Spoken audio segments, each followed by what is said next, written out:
Hi, I'm Roger Whittier, Dean of the College of Aircraft Technology and course developer for COPA University. Today we're going to talk about spark plugs.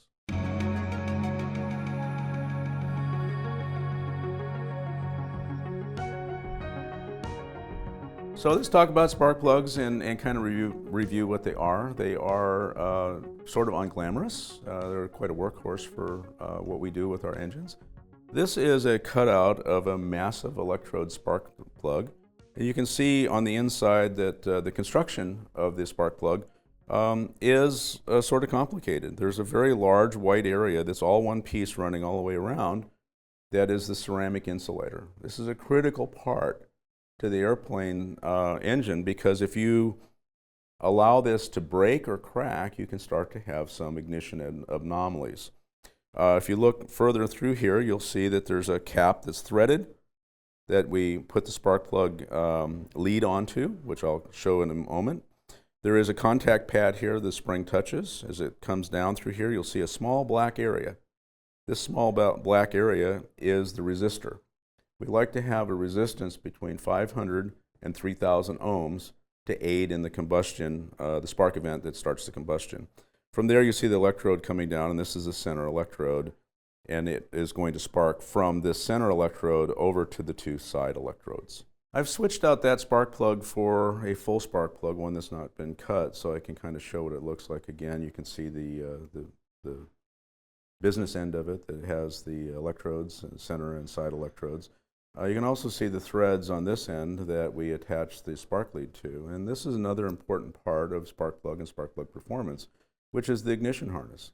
On an aircraft, these ignition harnesses actually go in and then are screwed on and torqued to hold them in place. The condition of this spring is critical.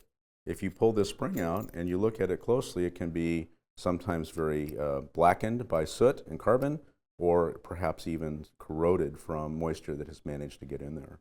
And that will stop or at least impede some of the spark that goes through that we want to have in the combustion chamber.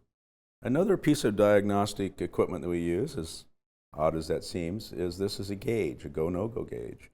When you look at this, you have the two outer electrodes and the center electrode, and as the plug wears from use, what we have to do is bend these tabs in to continue to keep the gap correct.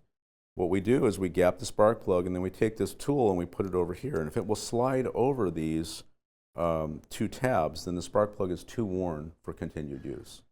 Okay, there's another type of spark plug that's in use in our engines that is frequently found. You'll notice this one is painted gold instead of the silver that we've seen on the other ones. And that means it was made by Champion and that it's a fine wire style spark plug. And if you look at the inner electrodes, you can see it looks very, very different. It looks more like a car spark plug, and it has one electrode coming over. Some people like to use this. This is also known as the expensive plug. Another thing that's quite important with any spark plug is this little copper washer. This little copper washer goes over it, and when you put the spark plug in, it provides an effective heat transfer. A lot of people think this is a seal. It is not so much a seal, but a heat transfer device. So when you put it here, and the spark plug is generating a considerable amount of heat, this helps dissipate the heat up into the spark plug out into the air where it can cool it. We also have to use some special tools when we want to take these out. This is a spark plug socket wrench. Now this fitting right here is 7/8 of an inch, and so you could buy a lot of 7/8 inch sockets, but the problem is you have a fairly large body in here, and you need it to be able to fit over it. You'll also notice when this goes in, you're going to hear a click. And that click is a magnet that holds it in place. And so it is very helpful when you're removing the spark plug so that it keeps you from dropping it. One very important note, you've already seen all the ceramic in here. If you ever drop a spark plug, throw it away. It is not to be reused, because that large body of ceramic that runs through this could be cracked. And if it does, it can cause problems, which we'll discuss in a moment.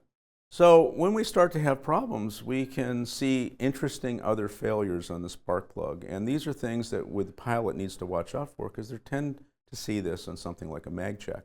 You start to see some sort of anomalous combustion. So the first example I've got here of a spark plug that's had a problem is this one.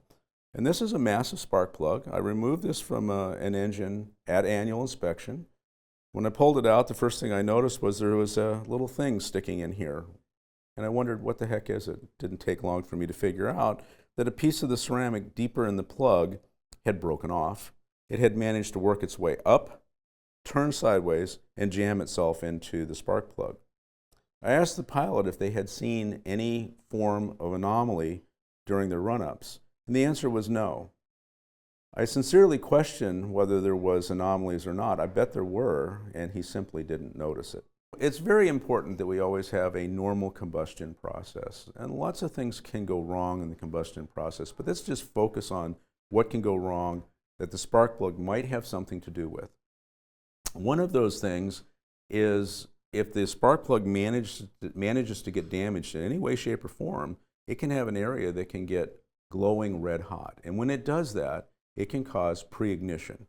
There's various different kinds of pre-ignition or detonation problems that can occur in the cylinder, and all of them are damaging, and we don't want to have that happen. I've got here 2 spark plugs that I can share. These were removed from the same engine, but this engine was suffering from some ignition abnormalities, pre-ignition. And if you look at very closely into the spark plug and down in the bottom, you'll see a couple of things. We'll post some pictures.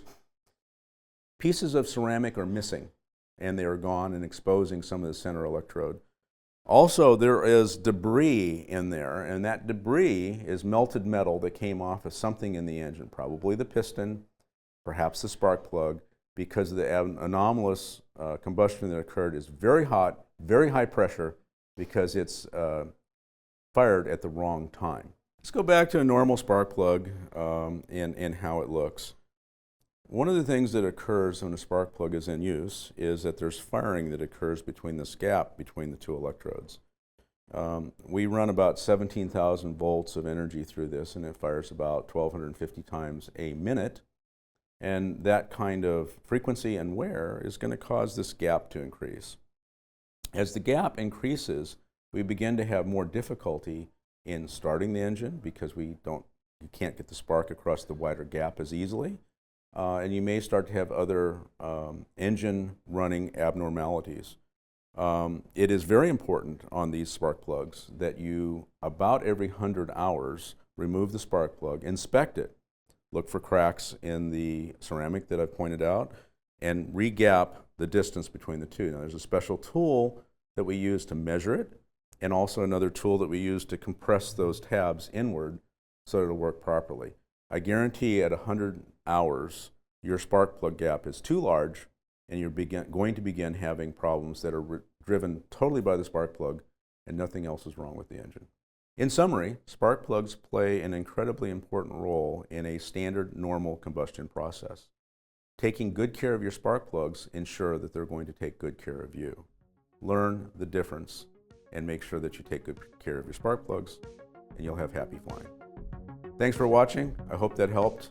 I'm Roger Whittier.